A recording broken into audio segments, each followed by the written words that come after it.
lagi dengan kami di podcast Teknologi Pangan. Sesuai janji saya akan mewawancarai seorang ahli pangan, dan kali ini saya menghadirkan bukan hanya sekedar ahli pangan, tapi beliau ini adalah seorang ahli halal atau penggiat halal di Gorontalo. Jadi sekedar informasi, beliau yang bersama saya hari ini selain seorang dosen ilmu teknologi pangan, beliau juga merupakan salah satu auditor halal Provinsi Gorontalo. Jadi kebanyakan kalau UMKM mau ngurus halal biasanya akan melalui audit dari auditor, salah satunya beliau ini. Jadi saya perkenalkan, samping saya ini adalah Ibu Dr. Lisna Ahmad, STP MSI. Oke, kita akan mewawancari beliau khususnya di seputaran halal. Ya Bu ya, boleh ya Bu? Boleh ya. Nah, sebelum saya mewawancari mengenai halal, bisa Ibu perkenalkan dulu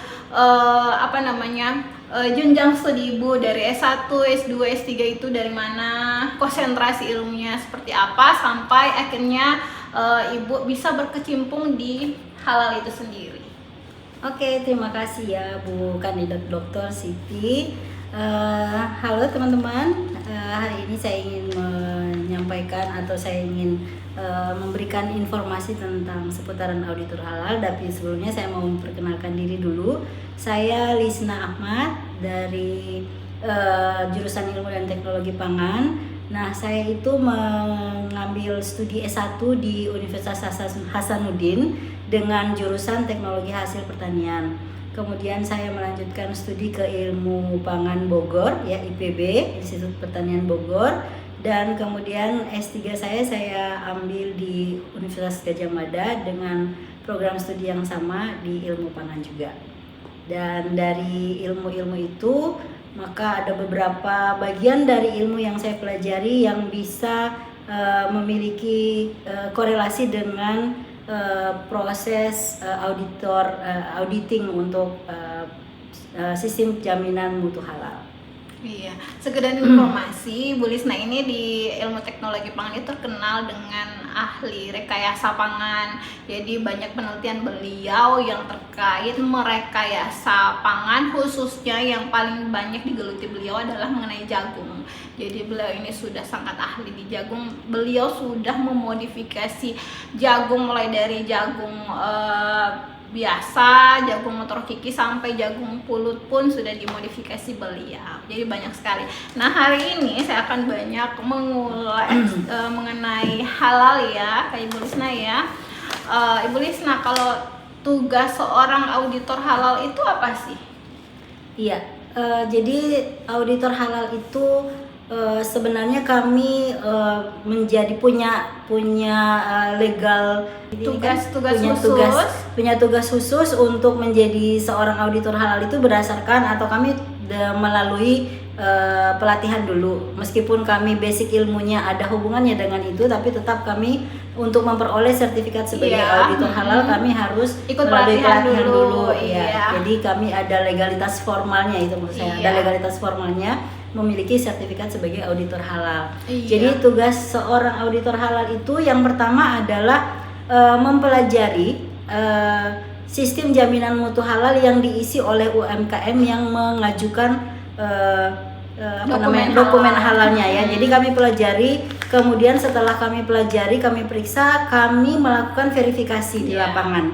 Nah, verifikasi di lapangan itu bisa berdasarkan pengamatan langsung dan juga wawancara kepada pihak UMKM-nya.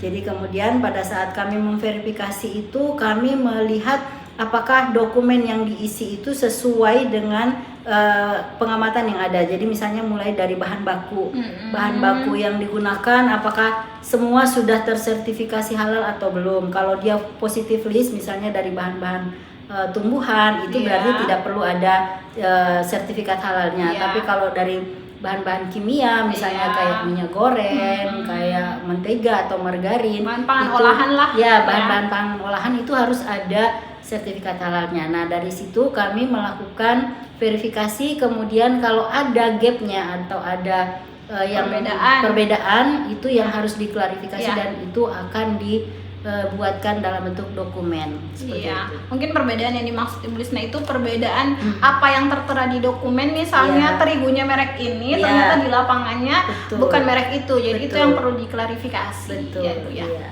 Nah, mungkin sekedar informasi bagi UMKM atau produsen-produsen makanan itu apa yang perlu disiapkan untuk mereka mengurus. Biasanya kan UMKM itu mau mengurus tapi mereka agak bingung apa yang harus disiapkan. Iya.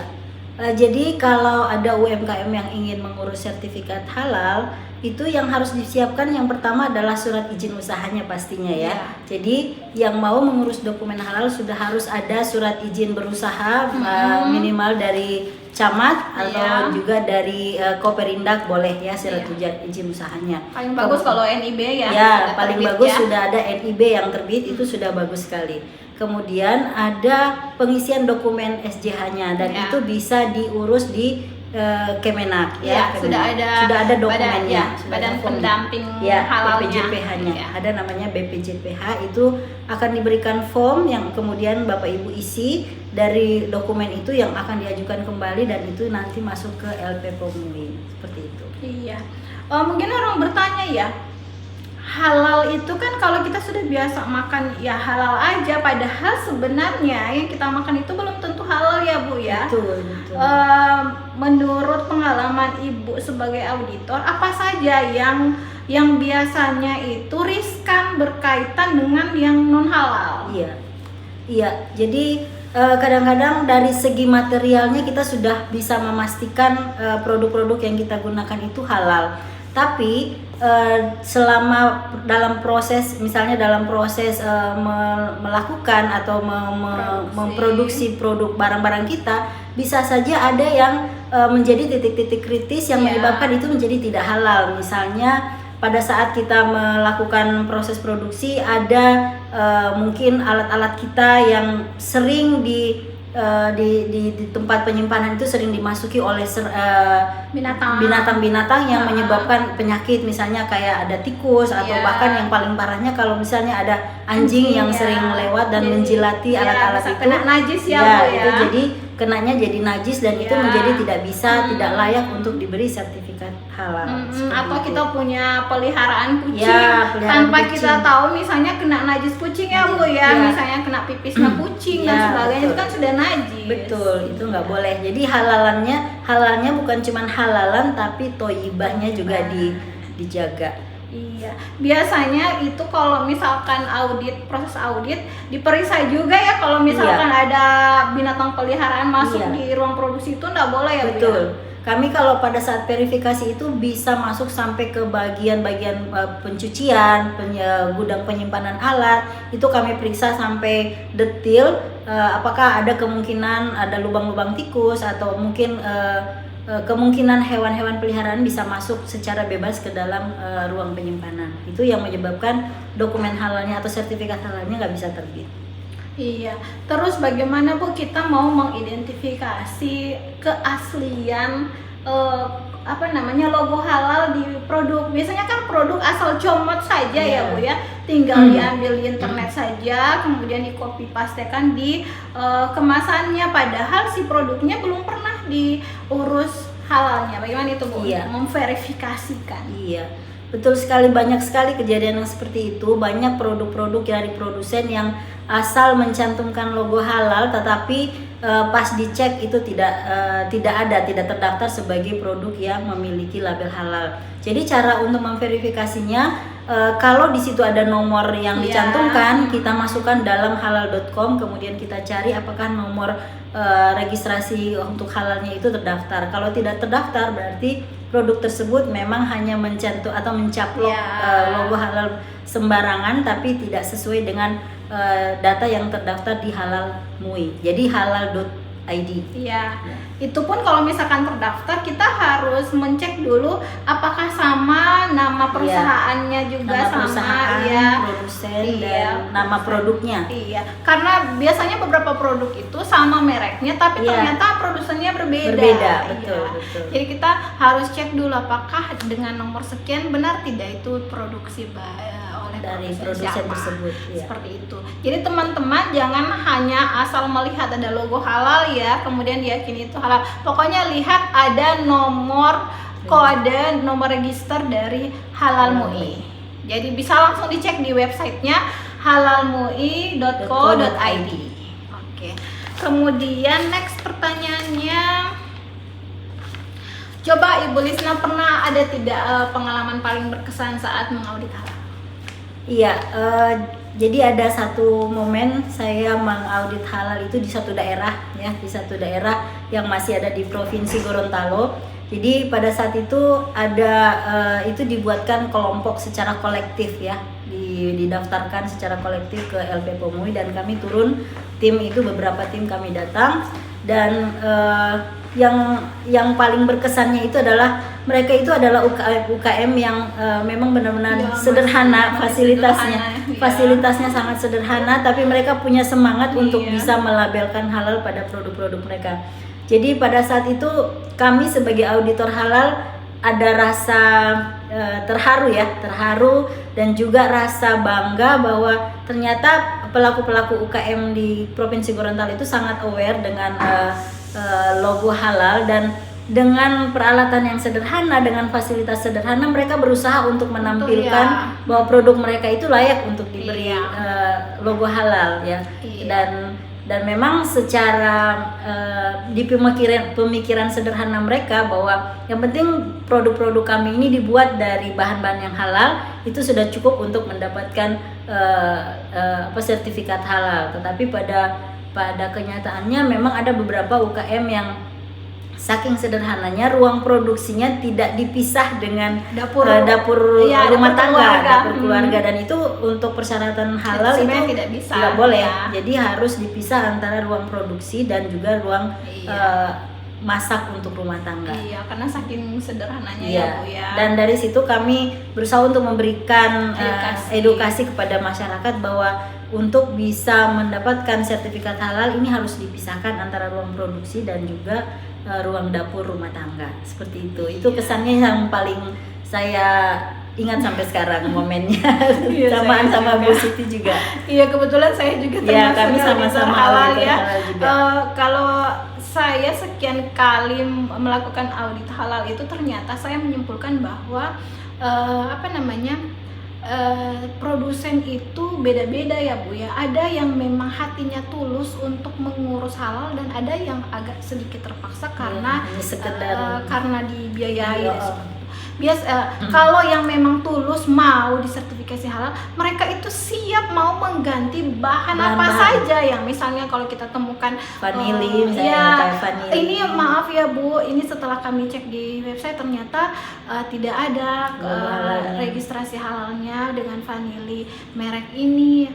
Mereka dengan sangat terbuka, oh iya Bu, ya begitu. Kalau begitu kami ganti dengan apa? Ya, ada rekomendasi tidak Bu dengan merek yang jadi kami dipakai? Biasanya memberikan rekomendasi, oh ini halal ya, vanili yang sudah ada sertifikat halalnya, ini daftarnya ini, terserah Ibu mau pilih yang mana, seperti itu. Jadi mereka sangat-sangat terbuka dengan masukan yang diberikan oleh auditor. Tetapi ada beberapa produsen yang agak cuek ya Bu ya. Waktu kami bilang, Bu ini, terus bagaimana? Saya cuma biasa pakai ini, seperti itu ya. Jadi kalau misalkan produsen yang memang niat banget untuk dapat sertifikat halal, mereka itu akan sangat mau berbenah diri ke arah yang lebih baik yang disarankan oleh auditor. Karena biasanya kami mengedukasi juga kan Bu ya. Jadi jangan hanya mengutamakan halal tapi harus toyib juga. Jadi seperti itu. Jadi harus benar, bersih juga, baik cara pengolahannya dan sebagainya. Kemudian di audit halal itu Bu Lisna, apa tantangan yang paling sering dihadapi? Biasanya ya, untuk kalau kami sebagai auditor halal itu ada, misalnya kita ada temuan ya, ada temuan yang tidak sinkron antara terutama yang tidak ada daftar registrasi halal, tapi bahan ini merupakan bahan yang paling ini penentu bagus tidaknya produknya gitu, dan itu belum kritis, bahan paling kritis, tapi belum ada penggantinya yang yang bisa misalnya yang gampang dibeli atau gampang ditemui oleh produsen, itu menjadi tantangan buat kami untuk membantu si pelaku usaha ini mencarikan produk-produk yang memang sudah memiliki registrasi halal. Dan itu banyak ya, untuk terutama untuk yang bahan-bahan premium. Kadang-kadang bahan-bahan premium itu sertifikatnya menggunakan sertifikat halal luar negeri, dan itu untuk menemukan bahannya itu agak-agak sulit. Kalau misalnya di daerah seperti kami di Provinsi Gorontalo sulit, jadi mereka harus mendatangkan dari luar daerah, dan itu agak sulit penelusuran registrasinya kalau dia menggunakan sertifikat dari luar negeri. Sulitnya sih tidak, tapi membutuhkan waktu. Jadi tidak sulit-sulit banget, tapi membutuhkan waktu, sedangkan itu sudah harus difatwakan untuk mendapatkan sertifikat halal. Itu saja sih tantangannya, kadang-kadang agak lebih sulit mencari produk-produk yang ada sertifikat halalnya kalau dia sertifikatnya luar negeri. Iya, kalau pengalaman saya kemarin ya Bu ya, kami mengaudit ikan asap ya. Nah, sumber ikan asapnya itu bukan dari dia sendiri, jadi dia mengambil juga dari daerah lain. Kami itu sampai harus mengkonfirmasi tempat pengasapannya di sana seperti apa. Ya, apakah dilakukan di ruang terbuka? Biasanya kan ruang pengasapan atau pengeringan ikannya di ruang terbuka yang sangat memungkinkan untuk ada anjing lewat dan sebagainya. Jadi kami sampai harus mengkonfirmasi lokasi di sana. Jadi mereka harus video call langsung dengan produsen yang mengirimkan ikan bahan bakunya dari sana. Jadi kami harus lihat secara langsung, dan ternyata alhamdulillah tempat pengeringan dan pengasapan ikan di sana itu memang di dalam gedung. Dan cukup sanitasinya cukup baik kami lihat. Jadi alhamdulillah tidak banyak kendala. Kemudian ada juga pernah kebanyakan UMKM itu membeli bahan baku dengan bahan baku eceran yang tidak ada logo perusahaannya, mereknya, apalagi logo halalnya. Dan biasanya itu apa biasanya yang direkomendasikan ke produsen? Biasanya kami merekomendasikan mereka untuk balik ke tempat awal mereka membeli dan meminta kalau boleh di foto atau di video kemasan asli dari biasanya kan mereka membeli grosirannya ya. Jadi minta kemasan aslinya, dan itu kami recheck kembali seperti itu. Kemudian apa pesan Ibu untuk mahasiswa yang tertarik menekuni bidang halal, baik sebagai peneliti maupun sebagai auditor? Iya. Jadi untuk teman-teman mahasiswa, kalau memiliki minat untuk menjadi seorang penyelia halal atau menjadi auditor kah, atau mau pendamping atau mau meneliti tentang halal ya, kebetulan atau mau jadi produsen produk halal. Produsen produk halal. Jadi yang harus diperhatikan adalah mulai dari sumber materialnya, kemudian juga prosesnya, dan juga toibahnya ya. Tapi untuk teman-teman mahasiswa kalau mau jadi pendamping halal, itu yang harus dimasukkan dalam hatinya bahwa memang kita ini mau bekerjanya untuk umat ya. Kita mau menyelamatkan umat agar semua yang dikonsumsi atau semua yang digunakan dalam hal ini untuk pangan itu adalah pangan yang halal dan toibah. Jadi ini ada pekerjaan yang mulia yang bisa menyelamatkan umat dari produk-produk yang non halal. Iya, karena orang-orang yang berkaitan di dalam suatu produk, selain produsennya, ada pendamping halalnya, auditornya, sampai ke sidang komisi fatwa, itu adalah yang paling menentukan kehalalan suatu produk. Jadi jangan sampai kita menyatakan halal padahal sebenarnya masih diragukan. Ya, itu akan menjadi mungkin kami tidak tahu, mungkin akan dipertanggungjawabkan nanti ya di akhirat ya. Jadi butuh ketelitian ya. Jadi jangan asal periksa saja, jangan asal centang-centang iya atau tidak, atau misalnya tidak memeriksa dengan baik ya Bu ya. Jadi memang harus teliti karena kita pegang tanggung jawab yang besar ke umat ya. Oke, mungkin itu saja pertanyaan seputaran halal dengan auditor halal Ibu Lisna. Nanti insya Allah kita ketemu lagi dengan beliau dengan wawancara yang lain. Mungkin kita wawancara mengenai pengolahan jagung ya Bu ya. Boleh. Atau mengenai penelitian dengan mahasiswa seperti itu. Oke, nanti kita ketemu di podcast berikutnya. Sampai jumpa. Wassalamualaikum warahmatullahi wabarakatuh.